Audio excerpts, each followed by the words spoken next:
Last week, your Faith and Public Policy Committee had a very interesting conversation in which, among other things, we were talking about the Multidimensional Poverty Index, an index for assessing human poverty that was developed by Lewinsville's own James Foster.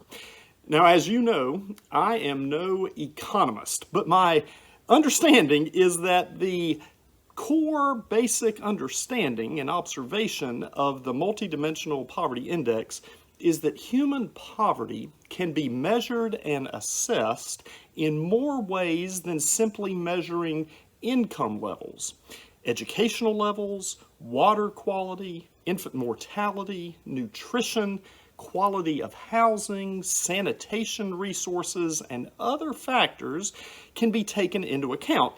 And this can help to assess the intensity of a person's or a community's level of poverty. And it can also help to assess an overall quality of life.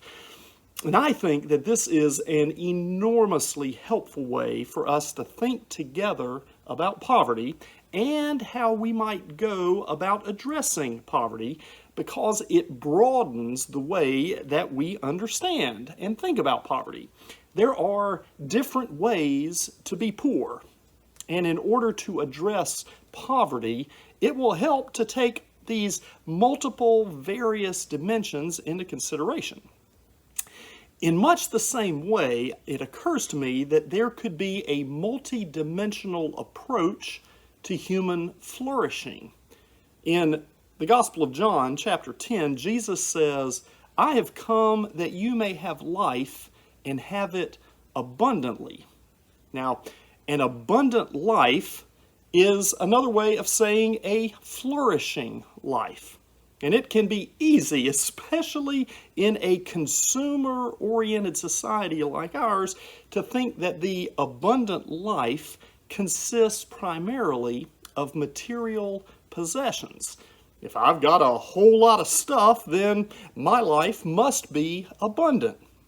But of course, what we know is that it is so common for people to work themselves to the bone to accumulate more and more possessions, only to find that their souls are languishing, rich in things and poor in soul, as the hymn "God of Grace and God of Glory" puts it.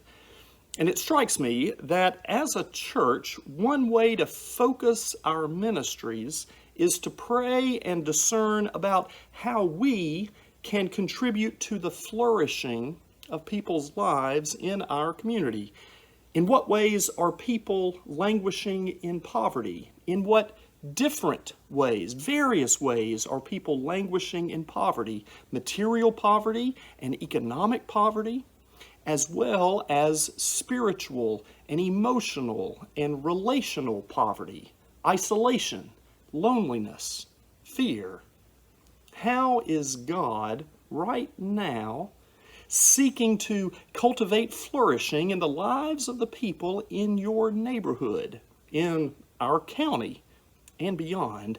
And how can you join God in this mission to enhance human flourishing?